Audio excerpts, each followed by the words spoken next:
میں یہ نہیں کہتی کہ پیناما کی ججمنٹ چل رہی ہے اس کو تو میرا خیال ہے اس کے علاوہ تو میڈیا نے بات نہیں کی، لیکن باقی بھی مسائل ہیں، ہر چیز کے اوپر نظر ہونی چاہیے۔ میں نے تو آپ کو بتایا، میں نے تو سچی بات ہے، خدا گواہ ہے، میں نے ایک دن بھی پیناما کو فالو نہیں کیا، میرا اس میں دلچسپی نہیں تھی، اور آپ نے دیکھا کہ ابھی بھی جو فیصلہ ہے وہ پیناما کا فیصلہ نہیں آیا، وزیر اعظم کو نااہل کر دیا گیا ہے، اور وزیر اعظم کو نااہل کر دیا گیا ہے ایک ایسی ٹیکنیکلٹی پہ کہ انہوں نے اپنے ایسٹس پورے نہیں بتائے، اور میرا خیال ہے کہ بہت سے لوگ ایسے ہوں گے جنہوں نے اپنے بہت سی چیزیں چھپائی ہوں گی، تو لگ مجھے یہ رہا ہے کہ اگر اتنی یہ تاریخی جو ججمنٹ آئی ہے، فیصلہ آیا ہے، آج اکانومسٹ میں بھی اس کے بارے میں لکھا ہے کہ اس کے بہت دیر پا اثرات ہو سکتے ہیں، یہ اچھی بات بھی ہو سکتی ہے اور بہت سے لوگوں کے لیے بڑی خطرناک بات بھی ہو سکتی ہے۔ ہم لوگ تو خوش ہیں اس لیے کیونکہ پارلیمنٹ میں بہت سے لوگ ایسے ہیں کہ جو کہتے ہیں ان کے پاس گاڑی ہی نہیں ہے، ان کے پاس کوئی وسائل ہی نہیں ہے، اور بھی بڑی باتیں چھپاتے ہیں، تو آہستہ آہستہ میرا خیال ہے کہ ہم تو بڑے عرصے سے کہہ رہے ہیں کہ یہ سب اپنی، میرا خیال ہے لوگ بہت اس وقت پریشان ہیں کہ اگر ان سے کوئی بھول ہو گئی ہے، شاید ان کو بھول گیا ہو کہ کہیں کچھ رکھا ہوا ہے، تو وہ اب یہ ان کے سر پہ سب کے یہ تلوار اب لٹک رہی ہے۔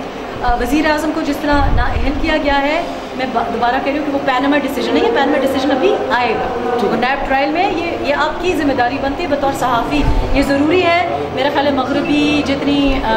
سورسز تھی انہوں نے بھی غلط کہا ہے، ابھی کیس چل رہا ہے۔ دیکھیں جیسے کہ میں کہہ رہی ہوں کہ میڈیا کو صرف پیناما پہ فوکس نہیں کرنا چاہیے تھا، بچے ہمارے مر رہے ہیں، پانی نہیں ہے، کتنا زیادہ نیونیٹل ڈیتھس جو ہوئی ہیں، جو نومولود بچے ہوتے ہیں وہ سب سے زیادہ ہوئی ہیں کے پی میں، اور آپ نے اس کے بارے میں بات ہی نہیں کی۔ 11 بچہ روز جنسی تشدد کا نشانہ بنتا ہے، جو کہ پولیس اسٹیشن آ کے کم از کم رپورٹ لکھواتا ہے۔ آپ کریں، اگر ایک نیوز آپ کر رہے ہیں تو باقی ساری نیوز کو آپ کو اگنور نہیں کرنا چاہیے۔ اسی طرح سے پی ٹی آئی نے بھی یہی کیا ہے، آپ کرتے جو کچھ کرنا ہے آپ نے اسلام آباد میں، لیکن کے پی کے حکومت کو یہاں پہ اپنے فرائض انجام دینے چاہیے تھے، وہ نہیں کیے۔ میرا خیال ہے پانی نہ دینا، گند نہ اٹھانا، سب سے بڑی بات جو ہے میرا خیال ہے تعلیم سے بھی بڑھ کے روزگاری بڑھتی گئی ہے، بے روزگاری بڑھتی گئی ہے۔ اس وقت سوات میں، ملکنڈ ڈسٹرکٹ میں، سوات ڈسٹرکٹ میں، پورے کے پی میں سب سے بڑا مسئلہ جو آپ کو انتہا پسندی کی بات کرتے ہیں، دہشت گردی کی بات کرتے ہیں، جو یہ لوگ جو لڑکے جو ہمارے ویلے پھر رہے ہیں، وہ اس لیے کیونکہ بے روزگاری ہے۔ آپ کو کرنا چاہیے تھا کچھ، اور کیوں کرنا چاہیے تھا؟ کیونکہ اب سی پیک کر رہے ہیں جی، گیم چینجر۔ میرا خیال ہے سب سے بڑا خطرہ جو اس ملک کو یہ بھی ہے کہ یہ جو پرائم منسٹر کی نااہلی ہوئی ہے، یہ سی پیک ڈیسٹیبلائز نہ ہو، اور اس میں کے پی کے لیے کسی پارٹی نے کے پی کے لیے آواز نہیں اٹھائی کہ ہمارا حصہ اس میں دی۔ سیاست کی ہے لیکن جب فیصلے ہو گئے اس کے بعد کی ہے، تو یہ بڑی افسوس کی بات ہے۔ یہ کے پی نہ صرف حکومت، کیونکہ کولیشن حکومت تھی اور وہ بڑی ویک کولیشن تھی، وہ آپ نے دیکھ ہی لیا کہ کل کیا ہوا، کیو ڈبلیو پی نے بھی چھوڑ دیا ہے، یہ ہمیں سال پہلے بھی ہم یہ بات بتا سکتے تھے، لیکن باقی پارٹیوں کی طرف سے بھی کے پی میں ہمارے جوانوں کے لیے، ہمارے لوگوں کے لیے حصے کے لیے بات نہیں کی، اور میرے لیے سب سے ضروری بات ہے۔ دیکھیں میں نے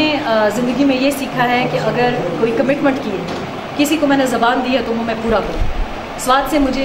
میرے بھائی شاہ فیصل نے کہا کہ یہاں پہ بہت برا حال ہے، وہ بہت زیادہ مایوس تھے، لوگوں کو واقعی بہت زیادہ مایوسی ہے، تو میں نے ان کو پرومس کیا تھا کہ جو میری ایک انفرادی حیثیت سے میں جو کر سکتی ہوں، رحم خان فاؤنڈیشن کے انڈر جو میں کر سکتی ہوں، میں نے ان کو کہا تھا کہ یہاں پہ اسکولوں میں کمپیوٹر کلبز شروع کروں گی۔ یہ کمپیوٹر ووکیشنل پروفیشنل ٹریننگ دے رہے ہیں بچوں سے لے کے 7 سال کی عمر سے لے کے 16 سال کی عمر تک، لڑکوں کے لیے پروگرام ہے، اس کے علاوہ 18 سے 29 سال کے لڑکی اور خواتین کے لیے پروگرام ہے کہ یہ پروفیشنل کمپیوٹر کورسز حاصل کریں گے۔ میں نے ان سے رمضان میں وعدہ کیا تھا، وہ وعدہ میں آج پورا کرنے کے لیے آئی ہوں، اور ہم نے ایک کمپیوٹر جو اسکول ہے اس کا انعقاد کیا ہے، انوگریٹ کیا ہے انشاءاللہ۔ آج میں ایک اور وعدہ کر کے گئی ہوں، وہ اگست کے اینڈ تک پورا کروں گی۔ تو میں جو وعدہ کرتی ہوں، اگر میرا کوئی ارادہ ہوا کہیں سے سیاست میں آنے کا، یقین کریں میں آپ کو دعوت دوں گی، آپ کو بلاؤں گی، اور میرے جو اعلانات ہیں وہ میں خود مجھے کرنے کا حق دیں۔ فی الحال ابھی کوئی فیصلہ نہیں ہوا ہے، جب فیصلہ ہوگا میں آپ کو خود فون کروں گی، آپ کو زحمت دوں گی اور آپ کو بتاؤں گی، ٹھیک۔